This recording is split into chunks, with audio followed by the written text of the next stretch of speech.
Welcome to my channel the real points. जैसे आप लोग जानते हैं कि इस क्लास में चलता है मैथ और रीजनिंग का। तो इस क्लास में हम लोग देखने वाले हैं मैथ का, और 1 से 20 तक जो हो चुका है। हम लोग जो बुक से देख रहे थे वह यह बुक है रेलवे गणित, जिसमें 3200 प्लस क्वेश्चन का संग्रह है। और यह पूरा बुक हम लोग धीरे धीरे सोल्यूशन करेंगे। तो हम लोग 1 से 20 तक देख चुके थे। यह जो आज देखने वाले देखने वाले हैं RRB NTPC स्टेज 1 28/3/2016 को शिफ्ट नंबर 2 में पूछा गया क्वेश्चन। शिफ्ट नंबर 1 में पूछा गया सभी क्वेश्चन करा दिया गया है। अगर आप लोग नहीं देखे तो प्ले लिस्ट में वीडियो है, वहां से जाकर देख लीजिएगा। तो आज हम लोग देखने वाले हैं क्वेश्चन नंबर 21 से। तो क्वेश्चन नंबर 21 में क्या कह रहा है, यदि जहानवी 1,25,000 रुपए 8% की वार्षिक दर से ब्याज उधार लेती है तो वो 2 वर्ष के अंत में उसके द्वारा अदा की जाने वाली राशि क्या होगी। देखिए, जहानवी है वह 1,25,000 रुपए उधार लेती है, जो दर है उसका 8% है, और जो टाइम है वह 2 वर्ष है। इस क्वेश्चन में साधारण ब्याज है कि चक्रवृद्धि ब्याज है, इसका चर्चा नहीं किया हुआ। जब चर्चा नहीं किया रहेगा तो हम लोग निकालेंगे साधारण ब्याज। अगर चक्रवृद्धि ब्याज निकालना रहेगा तो उसका चर्चा कर दिया रहेगा, ठीक है। तो साधारण ब्याज निकालेंगे। साधारण ब्याज बराबर क्या होता है, मूलधन गुने दर गुने समय बटे 100। इसको सॉल्व कर लीजिए। 2 0 से 2 0, 1250 में गुना कीजिएगा 16 से, तो यानी 20,000। इसका जो ब्याज आया है, साधारण ब्याज आया है, वह 20,000 आ गया है, ठीक है। ब्याज प्लस मूलधन उसको चुकाना पड़ेगा। तो मूलधन कितना है, जब मूलधन में ब्याज को जोड़िएगा तो मिश्रधन आ जाएगा जो उसको चुकाना है। तो मूलधन कितना है, 1,25,000। इस दोनों का ऐड कर दीजिए तो निकल जाएगा मिश्रधन जो उसे चुकाना पड़ेगा, यानी 1,45,000 उसको क्या करना पड़ेगा, चुकाना पड़ेगा। जिसमें ऑप्शन है 1,45,000 है, ऑप्शन नंबर ए में है, मार दीजिए। देखते हैं question number next. Question number जो 22 है उसमें एक फिगर दिया हुआ है और पीक्यू का मान दिया हुआ है 6 दिया हुआ है। पीक्यू का मान कितना दिया हुआ है, 6 दिया हुआ है। और क्यू आर का मान दिया हुआ है 8 दिया हुआ है। और पी आर के मान यानी यह पूछा, और एक बात और बोला हुआ है, त्रिभुज P Q R equal to 90 degree है, यानी क्यू क्या है, 90 डिग्री। जब यह 90 डिग्री होगा तो इसमें कौन सा थ्योरम लगेगा, पाइथागोरस थ्योरम लगेगा। तो पाइथागोरस थ्योरम क्या होता है, कर्ण का स्क्वायर बराबर होता है लंब का स्क्वायर प्लस आधार का स्क्वायर, ठीक है। तो यानी पी आर का स्क्वायर बराबर होगा पी क्यू का स्क्वायर। तो पी क्यू का मान कितना है, 6 है, और क्यू आर का स्क्वायर यानी 8 का स्क्वायर, ठीक है। तो इसको पी आर को रहने दीजिए। जब स्क्वायर को इस साइड ले जाइएगा तो रूट में आएगा 36 प्लस 64 इक्वल टू रूट के अंदर 100।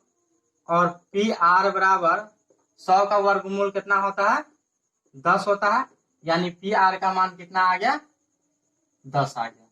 ऑप्शन नंबर देख लीजिए कौन में है, ऑप्शन नंबर सी में है। अब क्वेश्चन नंबर देखते हैं नेक्स्ट।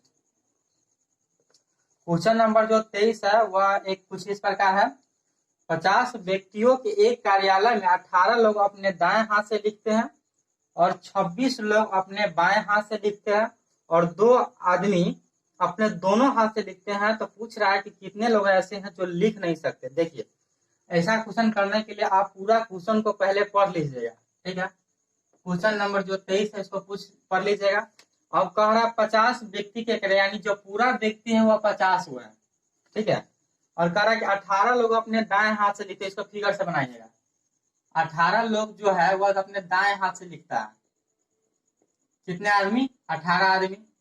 आगे पढ़िएगा और लिखा हुआ है कि 26 लोग अपने बाएं हाथ से लिखते हैं और 2 लोग अपने दोनों हाथ से लिखते हैं। जब ये दोनों हाथ आएगा या दोनों काम कर रहे हैं, इसका मतलब है वो दाएं से भी कर रहा है बाएं से भी कर रहा है, इसलिए दोनों लगाकर एक फिगर बनाइएगा। और यह क्या है, बाएं का है, ठीक है। अब उसमें क्या कहा था कि 26 लोग अपने बाएं हाथ से लिखते हैं, यानी 26 लोग क्या करते हैं, अपने बाएं हाथ से लिखते हैं। और 2 लोग ऐसे हैं जो अपने दोनों हाथ से लिखते हैं। 2 लोग ऐसे हैं जो अपने दोनों हाथ से लिखते हैं, यानी यह दाएं हाथ से भी लिखते हैं और बाएं हाथ से भी लिखते हैं, ठीक है। तो आप पूछ रहा है कि कितना कितना ऐसे लोग हैं जो दोनों हाथ मतलब हाथ से लिख ही नहीं सकते हैं। देखिए, ये पूरा लोग है दाएं से लिखने वाले 18 लोग हैं, जिसमें 2 दोनों से लिखता है, 2 आदमी है दोनों हाथ से लिखता है। तो सिर्फ दाएं हाथ से लिखने वाला कितना हो जाएगा, 16 हो जाएगा। 18 में से 2 चला गया तब तो 16 हो गया। तो अब देखिए दाएं वाला फिर 18 को आ जाएगा, 16 2 प्लस 18, यानी सिर्फ दाएं से लिखने वाला को यहाँ पे लिखिएगा 16, और दोनों से लिखने वाला कितना है, 2 है, 18, यानी दाएं से लिखने वाला कितना हो गया, 18 हो गया। अब देखिए जो सिर्फ बाएं से लिखने यानी बाएं से लिखने वाला पूरा है वो 26 हुआ है, जबकि 2 वो है जो दोनों लिखता है, तो सिर्फ बाएं हाथ से लिखने वाला कितना हुआ, 24 हुआ। तभी तो 24 प्लस 2 26 बाएं हाथ से लिखता है। अब पूछ रहा है कि कितने ऐसे लोग हैं जो मतलब लिख नहीं सकते हैं, तो पूरा को पहले ऐड कीजिए। देखिए यह कितना हो गया, 24, सबका ऐड कर दिए, 24 प्लस 2, 24 लोग बाएं हाथ से सिर्फ बाएं हाथ से लिखते हैं, 2 लोग दोनों हाथ से लिखते हैं, 16 लोग सिर्फ दाएं हाथ से लिखते हैं, तो कितना हो गया, 42 लोग। यानी कहने का मतलब है कि 16 लोग सिर्फ दाएं हाथ से लिखते हैं, 24 लोग सिर्फ बाएं हाथ से लिखते हैं, 2 आदमी दोनों हाथ से लिखते हैं, तभी पूरा आदमी पूरा कितना, 42 गो। जबकि कार्यालय में कितना आदमी मौजूद है, 50 गो। तो कितने ऐसे आदमी है जो नहीं लिखते हैं, 8 आदमी, यही पूछ रहा है। तो ऑप्शन नंबर देख लीजिए, 23 में कितना है, 23 में 8 ऑप्शन है, ए में। अब क्वेश्चन नंबर देखिए next, question number 24। Question number 24 क्या कह रहा है, 54 छात्रों की एक कक्षा में, तो पहले लिख लीजिएगा कुल छात्र, ठीक है, आगे पूरा पढ़िएगा। कक्षा में 24 छात्र दूध पीते हैं, जो दूध पीते हैं वह कितने छात्र हैं, 24 छात्र हैं, ठीक है। अब कह रहा है कि 28 छात्र चाय पीते हैं और 8 छात्र कुछ भी नहीं पीते, यानी दोनों पीने वाला कॉमन नहीं है, इसलिए हम फिगर अलग अलग बनाएंगे। अगर दोनों रहता तब इसको ज्वाइंट करके बनाते हैं। तो जो 28 छात्र क्या है, चाय पीते हैं, चाय पीने वाला कितना है, 28 है, और 8 छात्र कुछ भी नहीं पीता है, नहीं दूध पीता है नहीं चाय पीता है, जबकि सिर्फ चाय पीने वाला छात्र 28 हुआ, दूध पीने वाला 24 हुआ है, 8 वो कुछ भी पीने वाला नहीं है। तो अब पूछ रहा है कि मालूम करें कितने छात्र दूध व चाय दोनों पीता है। वही पूछ दिया है इस दोनों में कैसा कितना छात्र है जो दूध भी पीता है और चाय भी पीता है। तो इसको देखिए बहुत गौर से बनाइएगा और थोड़ा केयरफुली सॉल्व कीजिएगा। जो पूरा छात्र है वो 54 गो है, तो हमको पूरा पूरना चाहिए 54 गो। अगर सिर्फ दूध पीने वाला होता, चाय पीने वाला होता, अगर कुछ भी नहीं पीने वाला होता तो हमको पूरना चाहिए 54 गो। तो पूरा को ऐड कीजिए, 24 जो दूध पीते हैं, 8 जो कुछ भी नहीं पीते हैं, 28 जो चाय पीते हैं, ठीक है, इसको ऐड कीजिए, यानी 60 हो गया। कहने का मतलब है 24 छात्र दूध पीते हैं, 28 छात्र चाय पीते हैं, 8 छात्र कुछ भी नहीं पीते हैं, तो स्टूडेंट की संख्या कितना हो रहा है, 60 हो रहा है। जबकि पूरा स्टूडेंट जो छात्र है कितना है, 54 है। इसका मतलब है 6 छात्र ऐसा है जो दूध और चाय दोनों पीता है। तो कितना छात्र है, 6 छात्र। अगर कुछ भी नहीं कॉमन होता तो यहाँ पे भी 54 ही आता, तो 6 ज्यादा आ गया है। इसका मतलब है कि दूध और चाय दोनों पीने वाला छात्र कितने हैं, 6 हुआ है। ऑप्शन नंबर देख लीजिए 24 में कौन है, 6 यानी बी। अब देखते हैं question number next. Question number जो नेक्स्ट है यानी क्वेश्चन नंबर 25, वह क्या कह रहा है, एक साइकिल चालक 8 किलोमीटर की दूरी 15 किलोमीटर प्रति घंटे से तथा 4 किलोमीटर की दूरी 20 किलोमीटर प्रति घंटे की चाल से चलता है, तो उसका औसत दूरी निकालिए। देखिए क्वेश्चन नंबर जो 25 है उसमें 8 किलोमीटर की दूरी यानी एक ओवर डिस्टेंस दिया हुआ है 8 किलोमीटर, और इसका स्पीड दिया हुआ है 15 किलोमीटर, यानी 15 किलोमीटर प्रति घंटा, 8 किलोमीटर। और दूसरा है उसका दूरी दिया हुआ है 4 किलोमीटर और स्पीड दिया हुआ है 20 किलोमीटर प्रति घंटा, और पूछ रहा है कि इसका औसत चाल क्या होता है। औसत चाल बराबर होता है कुल दूरी बटे कुल समय। तो इसका देखिए, तो इसका पहले समय निकाल लीजिए। तो समय निकालने के लिए क्या कीजिएगा, दूरी बटे चाल से भाग देते हैं, तो इसका जो टाइम होगा वह क्या होगा, 8/15, यानी दूरी बटे चाल। जब दूरी में 4 से भाग दीजिएगा तो क्या निकलेगा, समय निकल जाएगा। इसका दूरी क्या है, 4 है, और इसका स्पीड क्या है, 20 है। जब दूरी में 4 से भाग दीजिएगा तो समय निकलेगा, यानी 1/5, ठीक है। तो औसत चाल बराबर जो होता है, औसत औसत चाल बराबर होता है कुल दूरी बटे कुल समय। तो देखिए कुल दूरी कितना है 8 किलोमीटर और 4 किलोमीटर, कितना हो गया 12 किलोमीटर। कुल दूरी बटे कुल समय, अब दोनों समय को क्या कीजिए ऐड कर दीजिए, यानी 8/15 प्लस 1/5 इसको कर दीजिए, इसका 12 और इसका ले लीजिए एलसीएम 15, 8 प्लस 3 यानी 12, और यह क्या हो जाएगा पलट जाएगा यानी ऊपर चला जाएगा, और बटे में क्या आ जाएगा 8 3 11, इसको कर दीजिए सॉल्व।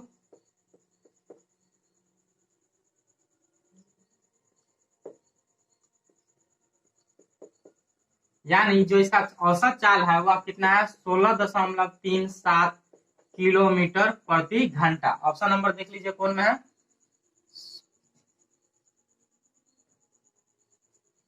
3 6 होगा, उसी दशमलव के बाद कोई फर्क नहीं पड़ता है, ऑप्शन नंबर बी। आप देखते हैं question number next. Question number जो 26 है वह कुछ इस प्रकार है, जय एक पोशाक को 1440 रुपए में बेचता है और 20% का लाभ कमाता है। पोशाक का क्रय मूल्य यानी यह सेलिंग प्राइस दे दिया, यानी विक्रय मूल्य दे दिया हुआ है 1440। 1440 में जब वह बेचा तो लाभ कमाया यह 20% का, 20% का लाभ कमाया। अब पूछ रहा है कि इसका क्रय मूल्य बताइए, यानी पीछे आने के लिए बोला, तो इसका निकाल दीजिए होल वैल्यू। जब इसमें 100 से डिवाइड कीजिएगा तो 1/5 आएगा, और लाभ हुआ है तो क्या करेंगे ऐड कर देंगे, यानी 6/5। देखिए यह दिया हुआ है सेलिंग प्राइस यानी विक्रय मूल्य, विक्रय मूल्य से हमें क्रय मूल्य पर जाना है, यानी क्या जाना है पीछे जाना है।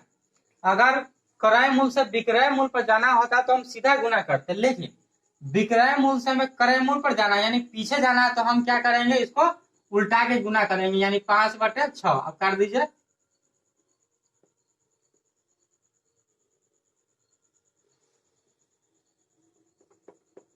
यानी जो उसका कॉस्ट प्राइस था यानी क्रय मूल्य था वह कितना था 1200 रुपया था, जिसमें ऑप्शन नंबर मार दीजिए, यानी 1200 रुपये ऑप्शन नंबर सी में। अब देखते हैं question number next. Question number 27 क्या कह रहा है, क्वेश्चन नंबर 27 में दे दिया हुआ, बोल दिया हल करने के लिए, तो कीजिए आराम से। 3x plus 0.04x equal to 0.608। इसको कार्य हल करने के लिए तो थोड़ा केयरफुली हल कीजिएगा ऐसे में, इसमें x है और इसमें भी x है, तो दोनों को ऐड कर दीजिए तो हो जाएगा 3.404x इक्वल टू 0.4608। ठीक है, तो इसको x को रहने दीजिए और इसको बटे में ला दिए 0.46 और बटे 3.04। अब देखिए इसका दशमलव उड़ाएंगे तो ऊपर जाएगा 2 जीरो, दशमलव के बाद जितने अंक होता है उतने जीरो ऊपर जाएगा। अगर इसका दशमलव हटाएंगे तो बटे में आएगा 3 जीरो, यानी दशमलव के बाद 3 अंक है तो बटे में 3 जीरो। अब इसको काट दीजिए, 1 जीरो से 1 जीरो, 1 जीरो से 1 जीरो, 2 जीरो से 2 जीरो कट गया।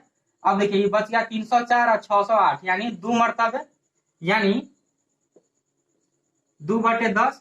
इसे जब सॉल्व कीजिएगा तो क्या होगा 0.2।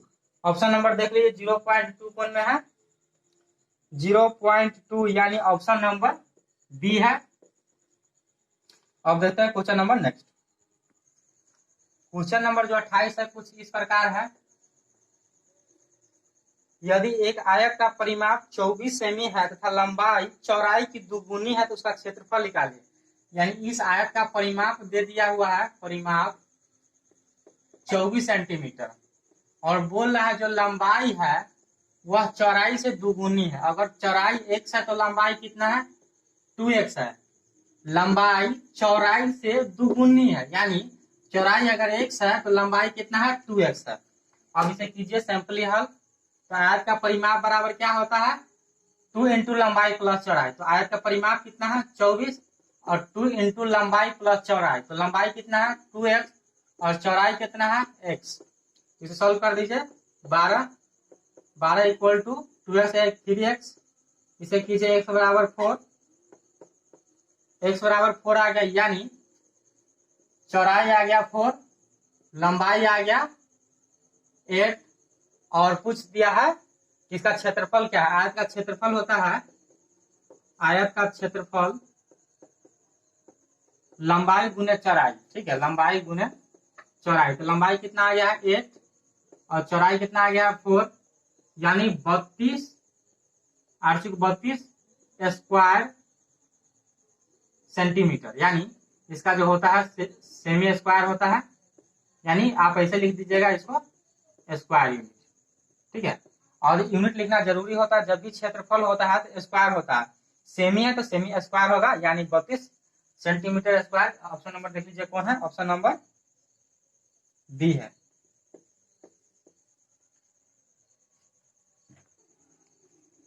क्वेश्चन नंबर जो 29 से 31 है, उसमें एक फिगर दिया हुआ है, जिसमें देखिए तबला दिया है 29% पे, गिटार दिया हुआ है 25% पे, और वायलिन दिया हुआ है 16% पे, और बीना दे दिया हुआ है 30%। एक बात समझिए, आप इसे देख पा रहे होंगे, यह वृत्त है, यानी एक बार यह राउंड फिगर किया हुआ है, पूरा घुमा हुआ है, ठीक है, पूरा घुमा हुआ। जब एक बार पूरा घूम जाता है तो ये एंगल कितना बनाता है 360 डिग्री का, 360 डिग्री का एंगल बनाता है एक वृत्त। जब पूरा वृत्त बनता है, देखिए यह पूरा वृत्त बना हुआ है, तो कितना एंगल बनाएगा 360 डिग्री का एंगल बनाएगा। और जो यह पूरा दिया हुआ है वह 100% है, जिसमें 25% पे गिटार है, 29% पे तबला है, बीना है 30% पर, और वायलिन है 16% पे। यानी कहने का मतलब हुआ यह जो 360 डिग्री का एंगल बन रहा है वह 100% के बराबर है, जो परसेंटेज में होगा 100% के बराबर है। तो पहले हम लोग निकाल लेंगे 1% के मान। 1% के मान निकालने के लिए क्या कीजिएगा, 360 में 100 से भाग दीजिएगा, काट दीजिए, यानी 3.6 डिग्री, यानी 1% का जो मान आया है वह आया है 3.6 डिग्री। याद रखिएगा, जब भी 1% के मान पूछेगा तो हम वहां रखेंगे 3.6 डिग्री। आप लोग देख चुके हैं हम कैसे निकाले हैं, पूरा होता है 360 डिग्री, जो 100% के बराबर होता है, तो 1% को भाग दिए जब 100 से, तो आया 3.6 डिग्री, ठीक है। तो क्वेश्चन नंबर देखते हैं 29 क्या कह रहा है। क्वेश्चन नंबर 29 कह रहा है, जो छात्र गिटार बजाते हैं उनका अनुपात वायलिन बजाने वाले से। देखिए इस क्वेश्चन में कीजिएगा क्या, जिसके बाद से लगा रहेगा वह नीचे आएगा, और जिसमें पहले पूछा रहेगा वो ऊपर आएगा। देखिए इसमें पूछ रहा है गिटार बजाने वाले तथा उनका अनुपात वायलिन बजाने वाले से, तो वायलिन होगा वह नीचे आएगा, यानी गिटार का अनुपात पूछ रहा है वायलिन से, ठीक है। तो गिटार देखिए कितना परसेंट पे है, गिटार है 25% पे, इसका अनुपात पूछ रहा है वायलिन से, वायलिन कितने पर है 16% पे है, परसेंट से परसेंट खत्म हो जाएगा, यानी 25:16। ऑप्शन नंबर देखिए कौन है, 25:16, option number C. Next question देखते हैं, क्वेश्चन नंबर 30 इसी का है। वह पूछ रहा है कुल छात्र 300 छात्र है, यानी कुल जो स्टूडेंट वह 300 है, तब तबला बजाने वाले और बीना बजाने वाले के बीच अंतर, यानी जो यह 100% दिया हुआ है वह 300 के बराबर, यानी 300 स्टूडेंट है, तो 1% बराबर होगा 100, 300/100 के, यानी 1% कितने स्टूडेंट के बराबर है 3 स्टूडेंट के। तो आप पूछ रहा है कि तब तबला बजाने वाले व बीना बजाने वाले के बीच कितना अंतर है। तबला 29% पे बजता है और बीना 30% पे, तो पहले परसेंट का अंतर निकाल दीजिए, कितना है 30% माइनस 29%, तो कितना परसेंट का अंतर है 1% का, और 1% बराबर कितना स्टूडेंट है 3 स्टूडेंट है, मतलब 3 स्टूडेंट का अंतर है, ऑप्शन नंबर सी। अब देखते हैं क्वेश्चन नंबर 31 भी इसी का है। क्वेश्चन नंबर 31 में क्या कह रहा है, क्वेश्चन नंबर 31 में कह रहा है वायलिन से संबंधित सेक्टर का कोण ज्ञात कीजिए। देखिए जो वायलिन से सेक्टर है, वायलिन उसका बोला कोण ज्ञात कीजिए, तो 1% के बराबर हम लोग निकाले 3.6 डिग्री, तो वायलिन का कितना है 16% है, तो 16% में जब 1% बराबर है 3.6 डिग्री के, तो 16 में इसमें गुना करना होगा, डिग्री गुना कर दीजिए,